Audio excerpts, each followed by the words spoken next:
Hidup di tengah masyarakat yang masing-masing anggotanya memiliki sifat, karakter, dan tujuan yang berbeda-beda, terkadang dapat menimbulkan gesekan dan ketidaknyamanan, seperti sikap berlaku seenaknya atau bahkan sikap yang merugikan orang lain. Dan hari ini kita akan membahas hal yang dapat mengendalikan perilaku masyarakat kita, yakni kita akan belajar tentang nilai dan norma.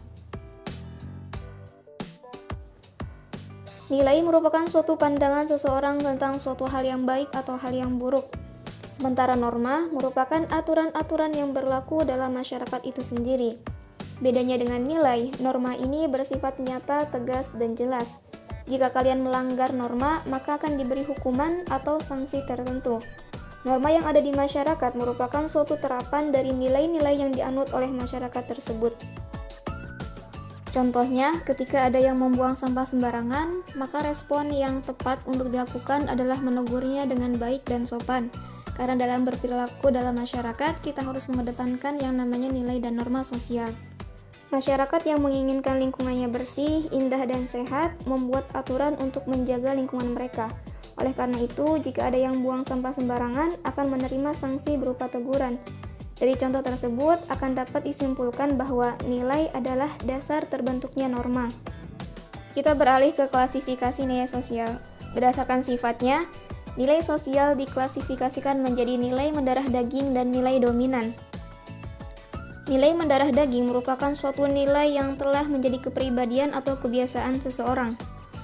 Nilai yang mendarah daging ini biasanya sudah tersosialisasi dan terbentuk sejak kalian kecil sehingga menjadi suatu kepribadian. Ketika nilai ini tidak dijalankan, justru akan menimbulkan rasa malu atau merasa bersalah. Sebaliknya, jika ada seorang siswa yang sering datang terlambat ke sekolah, ia tidak merasa malu karena sudah melakukannya berkali-kali dan sudah menjadi suatu kebiasaan baginya. Sementara nilai dominan adalah suatu yang dianggap lebih penting daripada nilai-nilai lainnya. Tentu saja nilai dominan ini berbeda antar masyarakat satu dengan masyarakat yang lain, karena setiap orang mempunyai pertimbangan-pertimbangan tertentu. Contoh dari nilai dominan adalah kita dihadapkan pada dua hal antara belajar dan bermain. Jika ternyata kalian lebih memilih belajar dibandingkan bermain, artinya belajar itu merupakan nilai dominan untuk kalian, karena kalian lebih menganggap belajar itu lebih penting dibandingkan bermain. Klasifikasi norma berdasarkan sumbernya. Berdasarkan sumbernya, norma sosial dibagi menjadi 4, yaitu norma agama, norma kesusilaan, norma kesopanan, dan norma hukum. Norma agama merupakan norma yang berasal dari Tuhan sehingga tidak ada yang bisa mengubah dan memanipulasi isinya yang bersifat mutlak. Sedangkan norma kesusilaan merupakan suatu peraturan yang berasal dari hati nurani yang menghasilkan akhlak. Contohnya adalah kita tidak boleh melakukan tindakan yang tidak senonoh selain kepada pasangan yang sah. Selanjutnya, norma kesopanan, di mana norma kesopanan ini merupakan suatu peraturan sosial yang mengarahkan untuk berperilaku wajar dan baik dalam masyarakat. Contohnya adalah tidak boleh meludah sembarangan atau berkata kasar kepada yang lebih tua. Sedangkan norma hukum adalah sebuah peraturan yang dibuat oleh lembaga-lembaga tertentu. Jika kalian melanggarnya, maka kalian akan mendapatkan sanksi yang cukup berat sesuai dengan kategori pelanggarannya. Sehingga dapat dikatakan bahwa norma sosial memiliki fungsi sebagai alat pengatur kalian agar berperilaku baik. Ciri-ciri norma sosial. Pertama, tertulis ataupun tidak tertulis. Aturan yang berlaku dalam masyarakat tidak semuanya tertulis. Adapun contoh aturan yang tidak tertulis, contohnya adalah peraturan di rumah, peraturan adat, ataupun peraturan dalam bermasyarakat. Sementara, contoh dari aturan tertulis adalah aturan-aturan formal yang terdapat dalam suatu lembaga. Contoh aturan datang tepat pada waktunya dan berpakaian sesuai yang telah disepakati bersama. Ciri yang kedua merupakan hasil kesepakatan.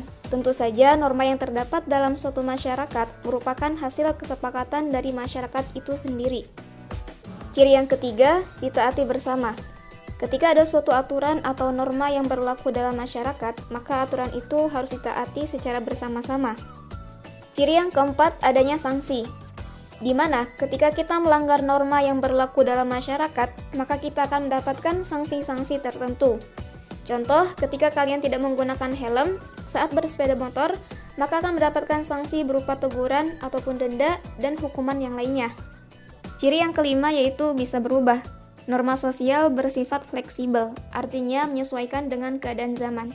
Contohnya adalah norma baru yang saat ini berlaku, yaitu adanya anjuran agar kita menggunakan masker ketika bepergian keluar rumah.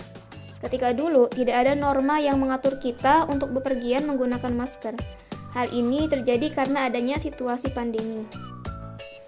Jadi, kesimpulannya adalah nilai merupakan sesuatu yang dianggap baik atau buruk di masyarakat, sedangkan norma merupakan aturan yang berlaku di masyarakat.